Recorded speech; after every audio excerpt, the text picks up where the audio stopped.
जब से नरेंद्र भाई मोदी जी देश का नेतृत्व संभाल रहे हैं, एक संरचना बनी जो गरीबी होने का जो कारण है 14 कारण, उसको समाप्त किया जाएगा। और स्वच्छ जल होने के कारण जो है कलरा हैजा डायरिया स्वतः समाप्त हो गया। बढ़ती हुई आबादी को देखते हुए इंफ्रास्ट्रक्चर डेवलप करने की बात आई तो विगत प्रधानमंत्री आवास के माध्यम से हर स्तर को छत देने की बात आई तो विगत प्रधानमंत्री आवास के माध्यम से हर स्तर को छत देने की बात आई। जिस हिसाब से अपनी आबादी बढ़ रही है उस हिसाब से लक्ष्य रखा गया है जो नेशनल हाईवे प्रत्येक दिन 50 किलोमीटर की रफ्तार से बनाई जा रही है। हम 36 किलोमीटर की रफ्तार तक पहुंच गए हैं।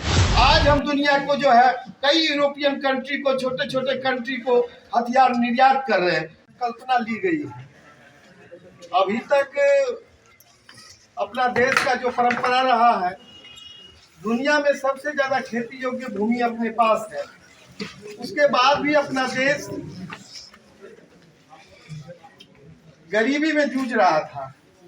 जब से नरेंद्र भाई मोदी जी देश का नेतृत्व संभाल रहे हैं, एक संरचना बनी सभी सरकारों के द्वारा जो आह्वान किया गया था गरीबी हटाओ, लेकिन सफलता नहीं मिल पाती थी।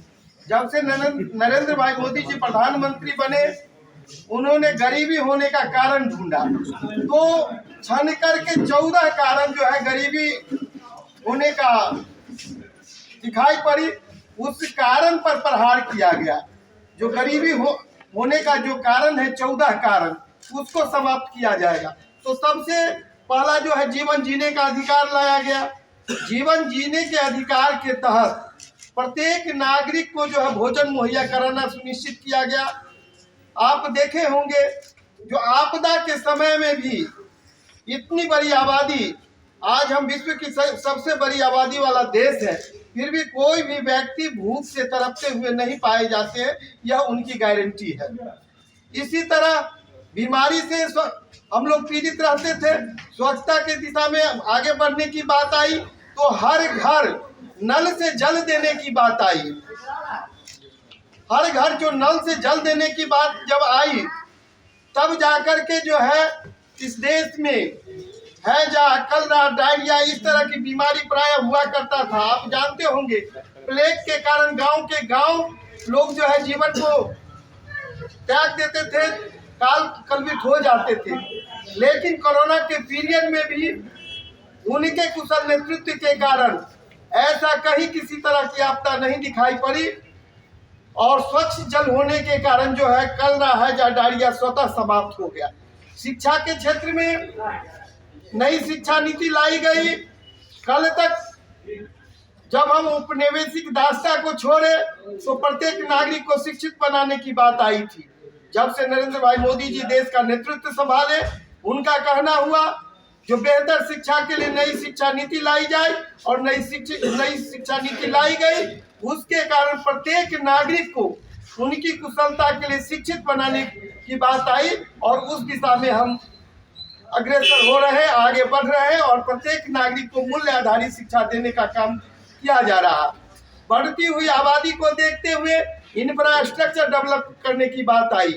जो हमारी आबादी जिस हिसाब से बढ़ रही है, तेजी से बढ़ रही है, आने वाले समय में 2047 तक उनके लिए क्या क्या चाहिए तो विगत प्रधानमंत्री आवास के माध्यम से हर स्तर को छत देने की बात आई। करोड़ों मकान बनाया गया। अभी भी लक्ष्य रखा गया है जो हम आने वाले वर्षों में 2 करोड़ घर बनाएंगे और प्रत्येक नागरिक को घर मुहैया कराएंगे। सड़क के माध्यम से जानते होंगे आप, जिस हिसाब से अपनी आबादी बढ़ रही है उस हिसाब से लक्ष्य रखा गया है जो नेशनल हाईवे प्रत्येक दिन 50 किलोमीटर की रफ्तार से बनाई जा रही है। हम 36 किलोमीटर की रफ्तार तक पहुंच गए हैं। लक्ष्य 50 किलोमीटर प्रत्येक दिन के हिसाब से बनाया जाए। स्टेट हाईवे की बात जब करते हैं, पूरे देश में 100 किलोमीटर के हिसाब से स्टेट हाईवे का निर्माण किया जा रहा है।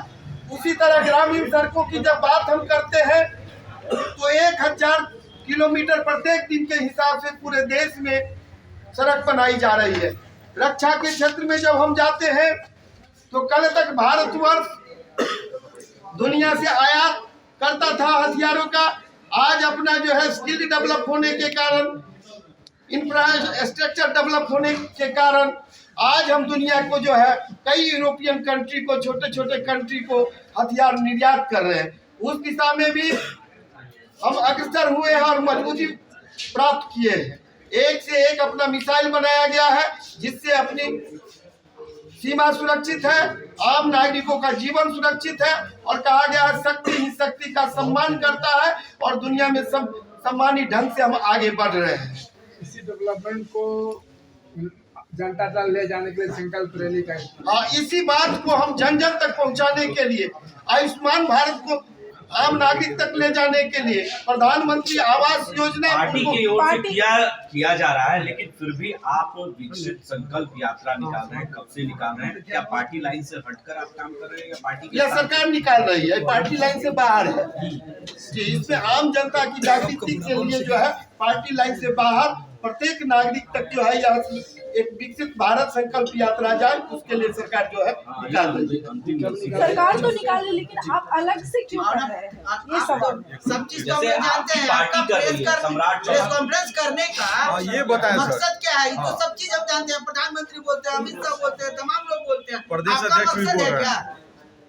आखिर भारतीय जनता पार्टी के नेतृत्व में सरकार चल रही है तो हम लोग की महती भूमिका बनती है जो सरकार की योजना को आम जनता तक ले जाए, हमारी भूमिका बनती है। तो सम्राट चौधरी भी ले जा रहे हैं, विजय सिन्हा भी आपके नेता ले जा रहे हैं। आप क्या इसमें करना चाहते हैं ये बताएं। आपके तरफ से विशेष आप क्या अलग होगा से सर? क्यों कर रहे हैं? क्या विशेष आपके है? तरफ से विशेष क्या होगा? सब लोग, सभी कार्यकर्ताओं को यह जवाबदेही दी गई है जो रथ यात्रा के साथ जो है आप अपने क्षेत्र में रथ को ले जाएं। हाँ, अपने क्षेत्र में हम भी रथ को ले जाने के लिए संकल्पित है और अपने कार्यकर्ताओं के माध्यम से नुक्कड़ सभा, आम सभा के माध्यम से आम जनता को जागृत करने का काम कर रहे हैं। ऐसे ही खबरों के लिए जुड़े रहिए बिहार टॉक से। यूट्यूब पर लाइक और सब्सक्राइब करें, बेल आइकन जरूर दबाएं। फेसबुक, ट्विटर और इंस्टा पर फॉलो करें।